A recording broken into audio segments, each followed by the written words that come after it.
everyone, just a little forward before we get into the clip. When I recorded the podcast, we didn't know that Cody had signed with WWE at this point. It hadn't been reported yet, and WWE, even when I'm clipping this, still hasn't officially made it official. That's 2 times the official. Still, I think there's an interesting tale here to be spun around getting worked in pro wrestling and how smart fans maybe don't quite like it. And I think, well, look, I'll let the clip speak for itself, but the message is still there. There's a story here about being worked in wrestling that is still very important. Enjoy. Did you guys know that Cody Rhodes didn't show up on Raw this week?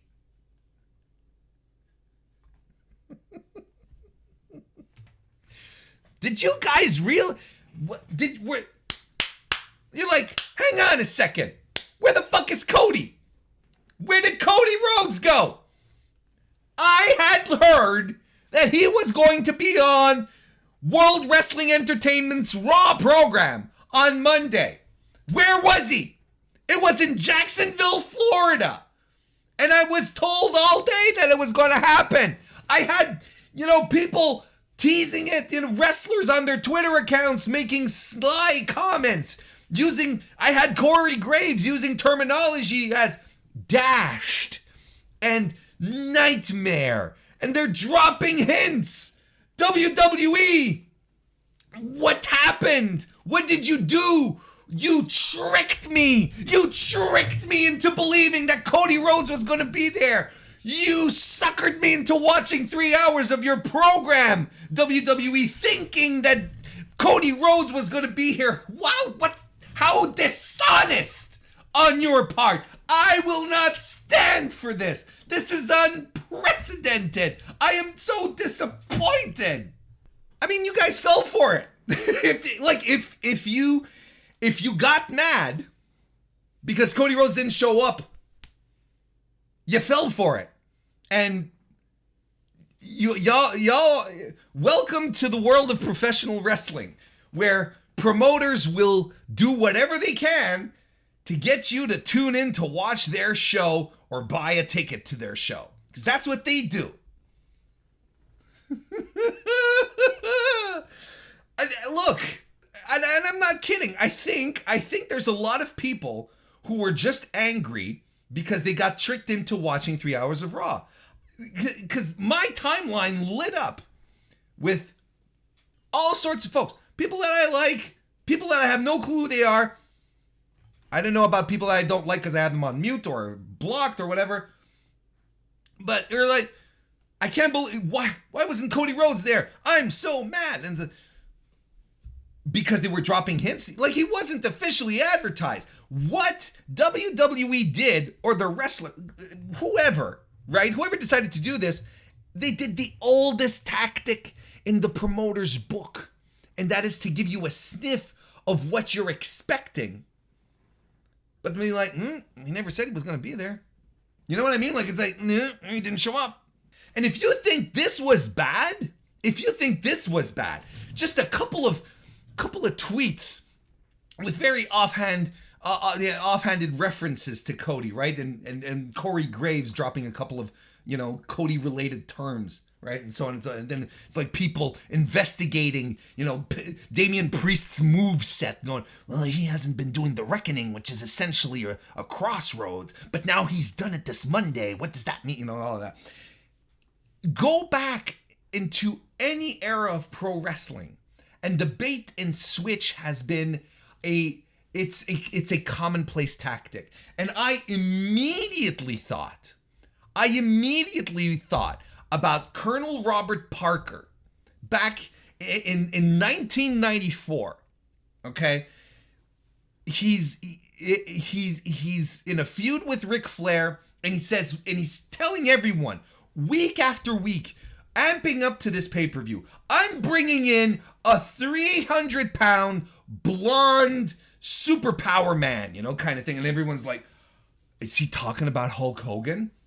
And week after week, he'd emphasize on the fact that it was a huge 6 foot, 300-pound blonde superstar that was coming to defeat Ric Flair, that he was coming to get Ric Flair. He's been wanting to get his hands on Ric Flair. Everyone is thinking Hulk Hogan, and he's saying everything.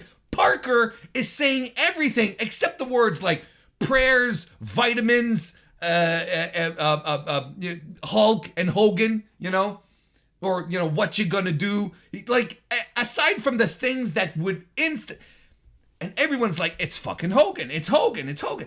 And right into Slamboree 1994, he's promoting it on the show. He's still using that terminology, and it's fucking Barry Windham that comes out. And they had been doing this. He had been doing this for weeks. When I see this kind of stuff, I'm like, God, folks, you got played? I don't know what to tell you. You got worked. And if there's one thing that I've learned about smart fans, smart wrestling fans, shout out. The smartest wrestling fans are the Mr. Warren Hayes show listeners, by the way. But if there's one thing that I've learned about your typical wrestling smart fan is that the smart fan doesn't like to be worked. Because the smart fan feels like he, she, they are above, getting suckered into something that a promoter said, oh no, I saw it coming. I saw this coming a mile away. But smart fans, they don't like it. So, when this shit happens and people get suckered into it, they blame the dirt sheets. They blame Corey Graves and the motherfucker. They blame WWE. Blame yourselves. And there's nothing wrong with getting worked. That's the thing. The basic thing. There is absolutely nothing wrong with getting worked. I wish I could get worked more often. If I can get worked, I'm like, fantastic. Kazuchika Okada was working me with his back injury last year. Until at some point I started putting two and two together and I'm like, wait, he can't be wrestling the way he's wrestling if he has a fucking hernia. What the hell? Warren, what are you doing? Now, this is where I will meet the angry I got worked people. I'll meet you halfway for a coffee and a donut because I think you deserve it. And I'll spring for it. And here's your coffee and your donut. If a company does too much of this bait and switch nonsense, too much, it does erode the trust. It does. That's inevitable. I'll give you a very relevant comparison, and I'll take you back to the Monday Night Wars back in 1997, 1998, when maybe not most, but a host of WCW Nitro main events were completely yanked.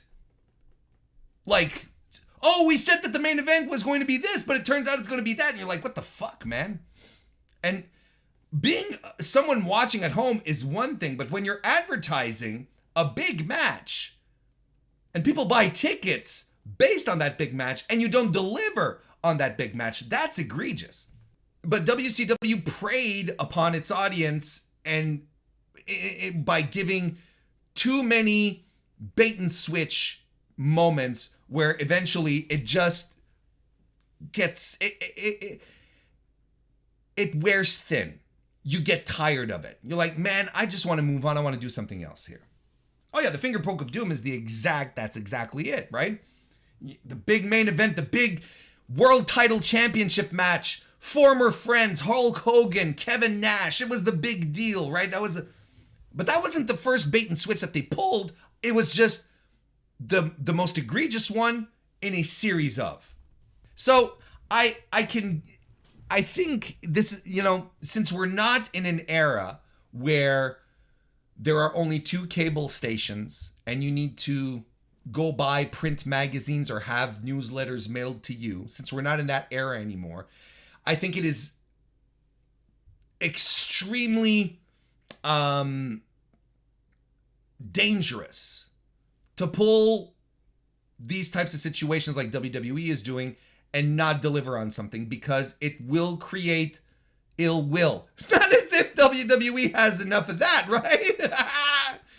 So when you start pulling shit like that on top of all the regular egregious stuff that you do, your bad creative, your terrible weekly shows, your snooze fest pay-per-views. If you start doing this shit, you get people excited, but you don't deliver on it. That just erodes away.